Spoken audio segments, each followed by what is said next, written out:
1919년 3.1운동 당시에 독립운동 그 무슨 비라를 독립선언서 50장을 구포 만덕고개를 넘어가면서 독립선언서를 뿌리고 도망갔다고 일본으로.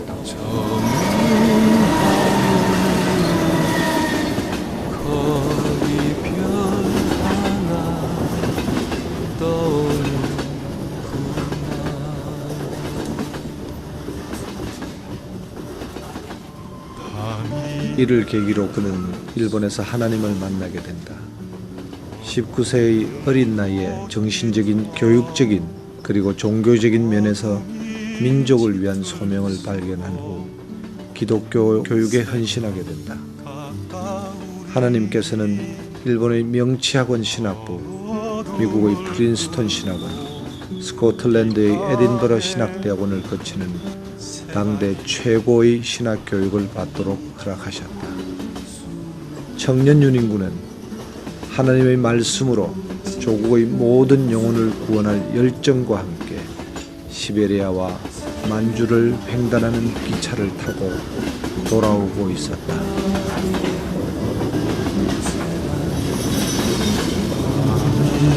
깊은 수로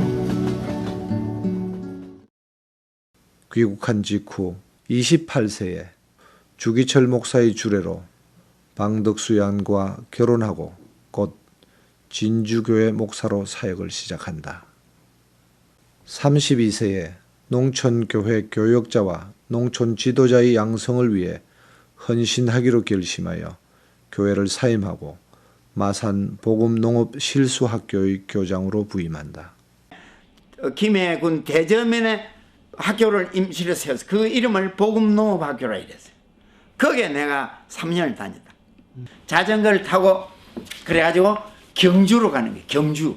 절대로 자전거 그 언덕이 있어도 내려가 자전거 끄고 가는 게 아니고 자기도 이래 서서 타고 그래 경주까지 가는데 쉬지 않고 가다가 좋은 장소 오시면 그 장소에서 내려가 그때 노래를 불러줘서 일본 전체가 부르는 그 노래를 곡에다가 아름다운 옛날이 다시 오리라 이랬다가 그 다시를 지우고 또 노래 속히 오리라 끝에 가서는 그리 부르라고 했거든. 그게 우리는 뭣도 모르고 이랬는데 그 본인은 이 나라 이 전체 이윤희구 목사나 이윤희구 총장은 이 언젠가 이게 그게 된다는 그런 거 알고 있었던 거예요. 미래를 보고 있었던 거예요. 36세에 그는 조선신학원을 설립하고 운영하다 민족 지도자 말살 정책에 연루되어 육군 형법, 보안법, 치안유지법 위반 등의 7가지의 죄목으로 구금을 당하게 된다. 추운 겨울 용산 유치장 차가운 바닥에 웅크리고 잘 수밖에 없었고 이로 인해 신경병에 걸리게 된다. 일흥도 없이 알림도 없이 되어서 떨어지는 짧은 한 평생 향기조차 없을까 이를 두려워하노라. 조국 광복이 아직 올지 안 올지 모르는 상태에서 인생이 이대로 공부한 거 아무 의미 없이 끝날 건가.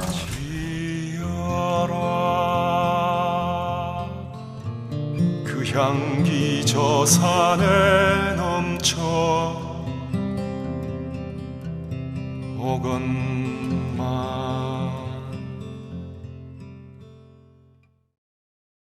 軍拡世界の体制と全国の人情度に鑑み情の時をもって一つを 일제에 억압됐던 그 모든 정신을 노래를 보급함으로 인해 가지고 새로운 정신으로 우리 도민들을 계몽하자 이래서 그때부터 시작한 희망적인 노래를 전 경상남도 도민들 각 학교에서 이분이 지은 노래를 아주 많이 불렀습니다. 저도 그런 노래를 부르면서 자랐습니다. 8.15 광복은 아무런 준비도 없이 찾아왔다. 그러나 하나님께서는 그가 청년 시절에 꿈꾸었던 소명을 이룰 수 있도록 은혜를 허락하셨다. 목사인 그는 마침내 1946년 5월 15일 부산 시민들의 힘을 통합하여 대한민국 첫 국립대학인 부산대학교를 설립, 국가에 헌납하게 된다. 사립을 할 수도 있었고 국립을 할 수도 있었는데 국립이 더 어려웠다는 거예요. 사립은 이미 그 군정에서 인간이 한 거니까 그건 뭐 계속하면 그건 그대로 사립을 남는 건데 국립이 더 어려웠다 하는 건 이 사람은 되게 철학이 그런 거고. 그러니까 어머님 예수교 학교라고 크리스찬 학교로 그러면은 예수 믿는 사람 안 옵니까? 그 예수 믿는 사람은 그 연못에 있는 고기와 같고 태평양 굉장히 큰 고기가 많은데 그거 낚아야죠. 우리 엄니 떨어지게. 그렇나. 맞다.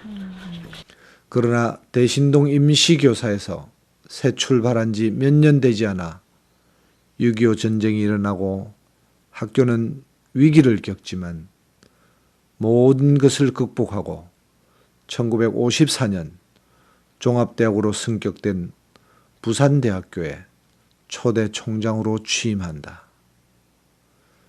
그는 취임사에서 다음과 같은 얘기를 한다. 이 절망적인 암흑 속에서 참된 인물을 살려내려면 하늘을 열어 광명을 저들의 가슴 속에 던져야 할 것이며 장벽을 헐어 신선한 공기 속에서 저들을 호흡하도록 해야 할 것입니다. 윤인구 총장은 금정산을 오르내리며 돈 한 푼 없이 이 부지 위에 대학을 설립할 꿈을 키웠고 대학 배치도를 그려 그의 집무실에 붙여두었다. 하루는 되시는 건데 우리 가교사거든. 그러니 총장 나가실 때 야야 저 제도판 하나 가지고 그 이제 따라가자 이거. 그리고 어디 갔냐 이러니까 이제 학교 터보러 간다 이거. 그리고 우리가 이제 총장님 집차 타고 갑니까 세단 타고 갑니까 세단 타고 간다 이거. 얼씨구나 하고 이제 이래가 이제 부산대학 터가 전부 바위입니다. 바위인데 그 우리가 볼 때는 저거 뭐 되겠노 이랬거든요. 그때 왔을 때는 보면 저 산 위에 막 돌이 그냥 그 박물관 지금 박물관 뒤쪽에 이렇게 큰 돌들이 많았습니다. 산호에서 보고 여기에 어떤 집을 지어야 되겠다 하는 걸 제가 그립니다. 산세를 해가지고 그려서. 가난한 나라의 판잣집 대학 총장은 세계 최강국 미국 사령관을 대학으로 초청하여 도와달라는 구걸이 아니라 내 그림을 사달라는 당당한 제안을 하고 이에 위트캄 장군은 웃으며 받아들인다. 그의 적극적인 도움으로 50만 평을 경상남도로부터 기증받게 되고 학교 건설에 많은 도움을 받는다. 자기 집에서 안 갔어요. 안 가고 학교에서 자고 공사하는데 전부 돌아다니면서 제가 일로 하고 이랬으니까 그분이 여기에서 6개월 동안을 천막치고 살았어요. 살면서 공사, 그분이 또 생애 공사 감독 사장 비슷해요. 얼굴도 좀 시커멓듯. 국회에서 부산대학 감사하러 와가지고 총장 하는 거 보고 감사도 안 했어요. 총장이 이렇게 열심히 하는데 무슨 감사 필요 있나. 그리고 이제 손석희가 설계한 집이 요 구 박물관 이제 돌집이지. 그거하고 요 옆에 이게 저 중간에 박물관 하는 게 있지. 그 건물 말이지. 그것도 저 총장 직접 설계한 집이거든. 일제시대 전문학교나 그런 토대가 있었습니다. 부산은 아무것도 없었어요. 그야말로 무에서 유가 부산대.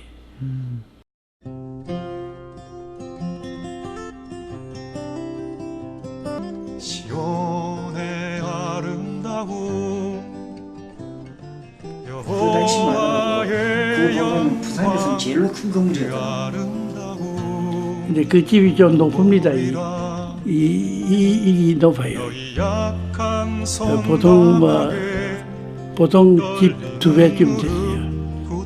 그분이 지은 건물은 하나같이 그냥 의미 없이 뭐 교실을 만들기 위해서, 교실을 충족하기 위해서가 아니고 하나가 건물이 전부 다 다 꿈이 담겨 있는 건물이야. 그는 이 대학이 하느님의 언약 안에 있음을 상징한 무지개문을 설계하고 그것이 하나의 프레임이 되어 부산대학과 금정산과 하늘과 구름을 담을 수 있도록 했다. 대학 본관은 장엄한 배경의 금정산과 어우러지며 당대의 최고의 건물로 설계하였다. 그의 총장 취임사에 하늘을 열고 광명을 살아가는 청년들의 가슴 속에 던져 넣어야 한다는 바로 그 신념이 이 건물에 표현되어 있다. 이 학교를 어떻게 하면은 참 하나님이 기뻐하시는 학교, 자기가 넓어야 해요. 어려운 사람들 공부하는 그 심술 알면 다 그저 공부 문대해져가지고 공부시고 이랬다. 내만 그런 게 아니고. 돈 없어서 공부 못하고 부산대학에 떠나는 사람이 있어서는 안 된다 하는 게 그 학생들이 다 아버지 어머니하고 이분의 철학이 그래요. 근데 어떤 때는 또 저희보다도 더 아버지 막 그러는 걸 보면 또 저 사람도 좀 항상 아버지겠지. 은사고 아버지고 막 이리 생각하고. 학생 전원이 전부가 다 내 아들 딸아이가 하고 전 인생을 통틀어 청년들과 만나는 것을 가장 기뻐했던 그는 그리스도의 사랑을 몸소 실천하는 참된 교육가였다. 근데 이제 처음으로 그 총장 선거제도가 도입이 됐거든. 반대하는 교수들만 해서 종이 안 됐지요. 이분의 적대 관계에 있는 사람들 말들 들어보면 타협을 안 하니까. 이분은 이거는 옳고 이거는 그러다는 걸 확실히 하는 거예요. 그때만 하더라도 우리가 선거 문화가 정착이 안 되겠으니까 이 선거라 하는 건 하고 나면 그만인데 이제 선거하면 갑을 지지하는 사람, 을을 지지하는 사람만 있나? 그러면 이거는 막 완전히 원수가 되는 게 아니라 이거 끝나도 나쁜 학생들이 몰려가가지고 총장 집에 돌질러 하고 이랬거든. 인문관 그게 인문관. 그래서 인민재판하자 이런 얘기도 있고요. 그래서 그거 하다가 나간 거는 4.16 때 저 한 10년도 됐네, 한 20년 됐는 것 같아요. 부산대학교 윤인구 박사 기념관에 가봤어요. 그때 진짜 하는 방에다가 그때 가운 하나 정도 나 있었는데 보고 내 속으로 야 이거 너무 소홀히 하고 있다 하는 생각을 한 적이 있는데 지금은 많이 달라졌겠죠. 지금 그대로 있어요.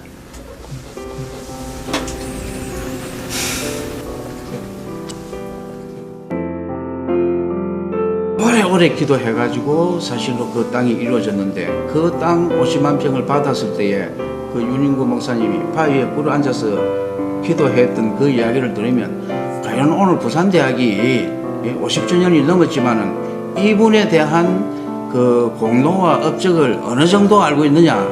어머니께서 우리 그 초대 총장이 법책을 말이다. 이 학교 쉬운 거.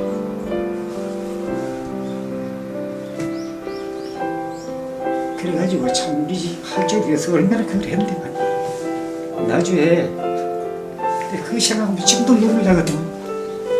참 정말 고마운 분이셨다는 거. 그런 분이 없었을 거야. 죽어서 천국에 갈 사람이 있다면 아버님 같은 분이 가실 것 같은 생각이 들죠.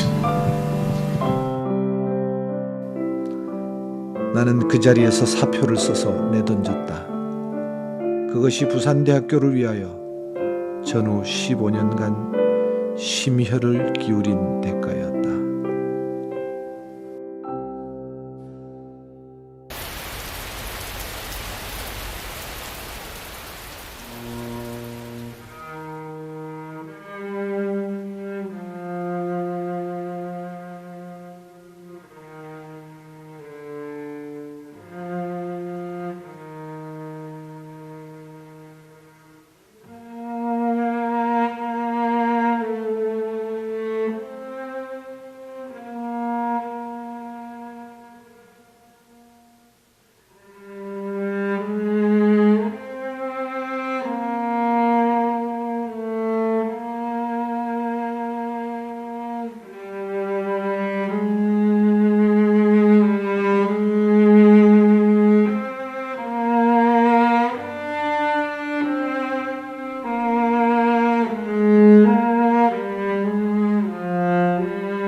그는 일평생 사랑하는 청년들을 위해 꿈을 꾸며 하늘로 노래를 부른 사람이었다. 화살과 노래. 나는 하늘로 화살을 날렸다네. 그러나 어딘가에 떨어졌지만 너무나 빠르게 날아갔기에 내 눈은 그것을 따라갈 수 없었다네. 나는 하늘로 노래를 불렀다네. 그러나 어딘가에 떨어졌지만 누가 예리하고 강한 눈이 있어 노래가 날아가는 것을 따르겠는가. 세월이 오래 지난 후 나는 참나무에 박혀있는 나의 화살을 찾았다네. 그리고 내 친구의 마음속에